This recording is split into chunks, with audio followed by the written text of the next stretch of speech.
இரக்கமுள்ள இளவரசியின் இரகசியம் ஒருமுறை பசுமை மலைகளாலும் சோலைகளாலும் சூழப்பட்ட அழகிய ராஜ்யத்தில் இளவரசி ஆலினா வாழ்ந்து கொண்டிருந்தார்.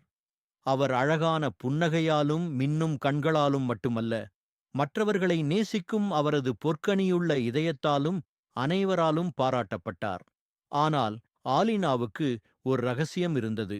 அவர் தனது அடையாளத்தை மறைத்து ஏழைகளுக்கும் துயரமுற்றவர்களுக்கும் உதவுபவர். அதிகாலை அரண்மனை இன்னும் உறங்கிக் கொண்டிருக்கும் போது ஆலினா எளிய ஆடைகளை அணிந்து தனது தங்கக் கிரீடத்தை மறைத்து இரகசியமாக வெளியேறுவார். அவர் கிராமங்களுக்கு சென்று விவசாயிகளின் பயிர்களை நட்டு உதவுவார். பசிக்கிடக்கும் குழந்தைகளுக்கு உணவளிப்பார். உடைந்த வீட்டுத் தூண்களை திருத்துவார். அவர் நோயுற்றவர்களுக்கு மருந்து வழங்கவும் முதியவர்களுடன் நேரம் செலவிடவும் விரும்பினார். ஆனால் அவர் தனது செயல்களை மிகவும் இரகசியமாக வைத்திருந்தார், குறிப்பாக தனது தந்தை அரசர் எல்ட்ரிக்கிடம். அவர் ஒரு நீதிமானும் நல்லறிவாளருமானவர். ஆனால் ஆலினாவுக்கு அவரது இரகசிய நடவடிக்கைகளை அவர் எப்படி பார்ப்பார் என்பதைப் பற்றி சந்தேகம் இருந்தது. ஒரு நாள் அறுவடை விழா கொண்டாடப்பட்டது. கிராமவாசிகள் அரண்மனை கோர்ட்டில் கூடி அரசருக்கு தங்கள் வாழ்வின் நன்றிகளைச் சொல்லினர். அவர்களின் உரைகளில் ஒரே மாதிரியான விஷயம் அடிக்கடி தோன்றியது. அரசே, எங்கள் உழவுப் பயிர்கள் இன்று வளமாக இருக்க காரணம் அந்த நல்ல இளம்பெண்ணின் உதவிதான் என்று ஒரு விவசாயி கூறினார். அவரின் மருந்து என் குழந்தையின் உயிரை காப்பாற்றியது என்று ஒரு தாய் நன்றி கூறினாள். அரசர் குழப்பமடைந்தார். நீங்கள் யாரைப் பற்றி பேசுகிறீர்கள் என்று அவர் கேட்டார்.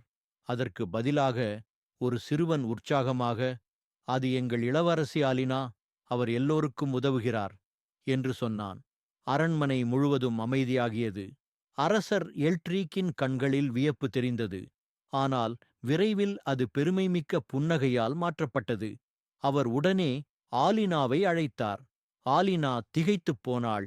ஆனால் அரசர் மெதுவாக கூறினார், என் மகளே, உனது நெகிழ்ச்சியும் தியாகமும் குறித்து நான் மக்கள் வாயிலாக கேட்டேன். நான் கோபமில்லை. மாறாக உன்னை போன்ற பொற்கனியுள்ள மகளைக் கொண்டிருப்பதில் நான் பெருமைப்படுகிறேன். ஆலினாவின் கண்கள் கண்ணீரால் நிரம்பின. ஆனால் அது மகிழ்ச்சியினால் இருந்தது. தந்தையே, நான் மக்களுக்கு உதவுவதில் சந்தோஷமாக இருக்கிறேன். இதனைத் தொடர உன் ஆசீர்வாதம் வேண்டும்.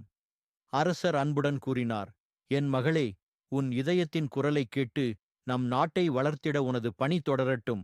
உனக்கு நான் முழுமையான ஆதரவு தருகிறேன். அந்த நாளிலிருந்து இளவரசி ஆலினா தனது செயலை இரகசியமாகச் செய்ய வேண்டிய அவசியமே இல்லாமல் தனது தந்தையின் துணையுடன் நாட்டு மக்களை உயர்த்த முனைந்தார். இரக்கமும் மகிழ்ச்சியும் நிறைந்த நாட்டில் மக்கள் அரசர் எல்ட்ரிக் மற்றும் இளவரசி ஆலினாவின் தலைமையில் மகிழ்ச்சியாக வாழ்ந்தனர். இனிய இரவு. இந்த கதையுடன் உங்கள் கனவுகள் கருணையுடனும் துணிவுடனும் நிறைந்ததாக இருக்கட்டும்.